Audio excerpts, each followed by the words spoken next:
சென்னையில் சாந்தோம், பெசன்ட் நகர் உள்ளிட்ட கிறிஸ்தவ தேவாலயங்களிலும் உலக புகழ் பெற்ற வேளாங்கண்ணி ஆரோக்கிய மாதா தேவாலயத்திலும் கிறிஸ்துமஸ் கொண்டாட்டம் களை கட்டியது. நள்ளிரவு நடைபெற்ற சிறப்பு திருப்பலியில் ஏராளமானோர் கலந்து கொண்டு பிரார்த்தனை செய்து ஒருவருக்கொருவர் கிறிஸ்துமஸ் வாழ்த்துக்களை தெரிவித்துக் கொண்டனர். கருணையே வடிவான இயேசு கிறிஸ்து அவதரித்த டிசம்பர் 25ஆம் தேதியை கிறிஸ்தவர்கள் கிறிஸ்துமஸ் விழாவாக கொண்டாடுகிறார்கள். அதேபோன்று தமிழகத்திலும் கிறிஸ்துமஸ் பண்டிகை உற்சாகமாக கொண்டாடப்படுகிறது. அந்த வகையில் கீழ்த்திசை நாடுகளின் லூர்து நகரம் என்று அழைக்கப்படும் உலக புகழ்பெற்ற வேளாங்கண்ணி புனித ஆரோக்கிய அன்னை பேராலயத்தில் கிறிஸ்துமஸ் விழா கோலாகலமாக நடைபெற்றது. வேளாங்கண்ணி பேராலயம் மற்றும் நகர் முழுவதும் வண்ண விளக்குகளால் அலங்கரிக்கப்பட்டு விழா கோலம் பூண்டிருந்தது.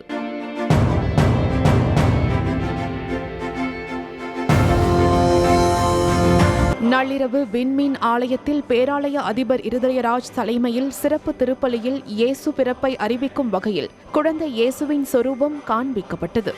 அவரது மனித பிறப்பால் விண்ணகத்தோடு மன்னகத்தையும் இணைத்த இறைவன் உங்களை தம் அமைதி நல்லெண்ணம் என்னும் கொடைகளால் நிரப்பி விண்ணக திரு அவையில் நீங்கள் பங்கு பெற அருள் புரிவாராக.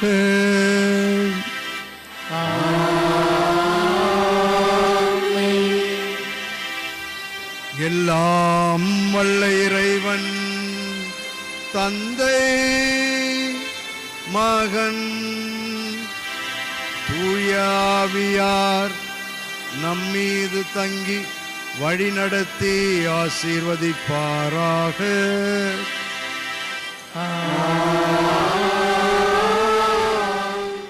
வேளாங்கண்ணிக்கு நாட்டின் பல்வேறு பகுதிகளிலிருந்தும் வருகை தந்திருந்தவர்கள் ஒருவருக்கொருவர் கிறிஸ்துமஸ் வாழ்த்துக்களை பரிமாறிக்கொண்டு கிறிஸ்துமஸ் பண்டிகையை கொண்டாடினர். குழந்தைகள் முதல் பெரியவர்கள் வரை புத்தாடை அணிந்தும் தலையில் சாண்டா தொப்பி அணிந்து மகிழ்ச்சியில் திளைத்தனர். தொடர்ந்து உலக மக்களின் நன்மைக்காக சிறப்பு பிரார்த்தனை நடைபெற்றது. Every year we are coming and we are celebrating our New Year also, and after that we are going to Mumbai. But every year without fail we all come. This is very nice to come here and celebrate the Christmas and New Year.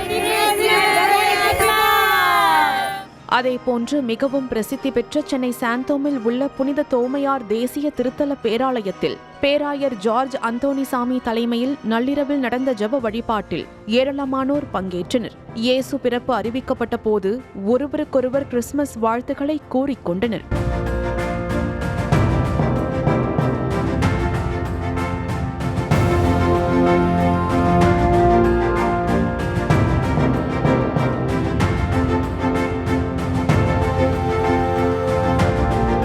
அதைத் தொடர்ந்து செய்தியாளர்களிடம் பேசிய பேராயர் George Anthonysamy உலக மக்கள் அமைதியாகவும் மகிழ்ச்சியாகவும் சமாதானத்தில் ஒற்றுமையில் வாழவும் பிரார்த்திப்பதாக கூறினார். இந்த விழாவானது ஒரே சகோதரத்துவ வாஞ்சையில் கொண்டாட நாம் அழைக்கப்பட்டிருக்கின்றோம். எனவே இந்த தினத்திலே நமக்காகவும் நம்முடைய குடும்பங்களில் உள்ள அனைவருக்காகவும் நமது நாட்டிற்காகவும் உலகில் உள்ள அனைத்து மக்களுக்காகவும் நாம் இறை அருளை நாடி எல்லோருக்கும் சுபிட்சமான வாழ்க்கை, அமைதியும் சமாதானமும் மகிழ்ச்சியும் நம்பிக்கை கொண்ட வாழ்க்கையை கிறிஸ்து பிறப்பின் விழாவின் மூலமாக அவர்கள் பெற நாங்கள் ஜெபிக்கின்றோம், பிரார்த்திக்கின்றோம்.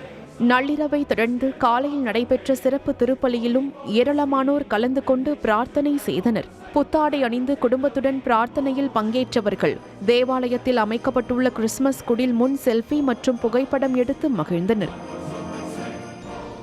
கிறிஸ்துமஸ் அன்னைக்கு மார்னிங் எங்களுக்கு சர்ச்சுக்கு வந்துடணும்.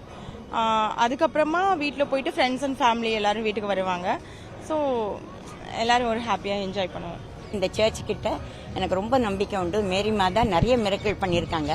ஏன் அப்படின்னா நான் அதையும் ஒரு அம்பிகையாக தான் பார்க்குறேன். எந்த மதமும் எல்லா மதமும் சொல்கிற ஃபைனல் கோல் என்னம்மா, நமக்கு மன நிம்மதி வேணும், வந்தால் ஒரு பீஸ்ஃபுல்லாக இருக்கணும்.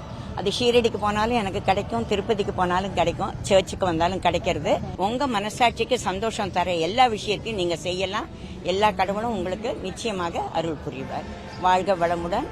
மெரி Christmas and happy new year. Chennai Besant Nagar ஆலயத்தில் கிறிஸ்துமஸ் விழா கோலாகலமாக கொண்டாடப்பட்டது.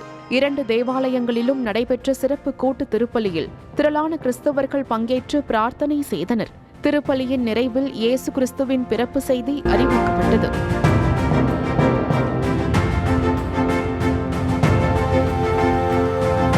தொடர்ந்து பிரார்த்தனையில் பங்கேற்ற கிறிஸ்தவர்கள் ஒருவருக்கொருவர் கிறிஸ்துமஸ் வாழ்த்துக்களை பரிமாறிக்கொண்டனர். கிறிஸ்துமஸ் பண்டிகையை ஒட்டி தேவாலயம் முழுவதும் வண்ண விளக்குகளால் ஜொலித்தது.